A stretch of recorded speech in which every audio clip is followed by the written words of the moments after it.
بسم الله الرحمن الرحيم. السلام عليكم ورحمة الله وبركاته. مشاهدينا المحترمين على اليوتيوب، بتمنى من حضراتكم لايك وشير ونشترك في القناة عشان يوصلكم كل جديد، ونصلي على النبي في الكومنتات عشان كلنا ناخد ثواب. فضلا وليس أمرا نشترك في القناة بعد إذن حضراتكم. حقيقة أستاذة فرح مقدمة البرنامج في نادي الزمالك، في قناة نادي الزمالك، كانت طلعت وردت على الكلام اللي قاله المدرب بتاعهم يانيك فيريرا، وان الكابتن احمد شوبير طبعا جاب يانيك فيريرا، ما جابش كولر، ما جابش ريبيرو، ما جابش حد من المدربين السابقين للنادي الاهلي. الحقيقه يا استاذ فرح، يعني يا استاذه فرح، انا احب ارد على حضرتك. طبعا انت سكر، انت سكر وعسل جدا، ولكن اللي مش سكر واللي مش عسل اللي حضرتك بتقوليه. يعني النادي الاهلي اي مدرب بيمشي، سواء الاهلي بيجيله سواء هو بيمشي، النادي الاهلي بيكون مسوي معاه كل المستحقات، مسوي معاه كل حاجه. ولو حضرتك مش واخده بالك، النادي الاهلي يعني كولر تحديدا كان نزل تهنئه للنادي الاهلي بالفوز بالسوبر المصري على حسابكم.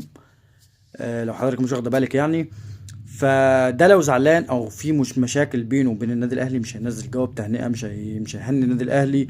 بالعكس، هيبقى متضايق زعلان، في مشاكل، في نفوس مش صافيه. ولكن الحمد لله، الاهلي اي مدرب بيمشي النادي الاهلي بيخلص معاه كل حاجه، بيخلص معاه كل الامور. كل الامور بيتم تسويتها بشكل مرضي للطرفين، للنادي الاهلي وللمدرب. فانتي بتطلع يعني حضرتك قلتي ان ده مدرب فاشل، وان هو بيتداري على فشله بحجة بقى ان هو ما حدش جاب له فيديوهات بحيث ان هو يدرس النادي الاهلي ويعرف نقاط القوة ونقاط الضعف. يعني اختصارا للموضوع ان ده مدرب فاشل، تمام. طب لما حضرتك ده مدرب فاشل، ليه حضرتك مش يعني مش بتهاجمي الادارة؟ ليه مش بتهاجمي مجلس الادارة؟ انتوا ازاي تجيبوا مدرب فاشل، مدرب قليل فنيا زي المدرب ده؟ تمام.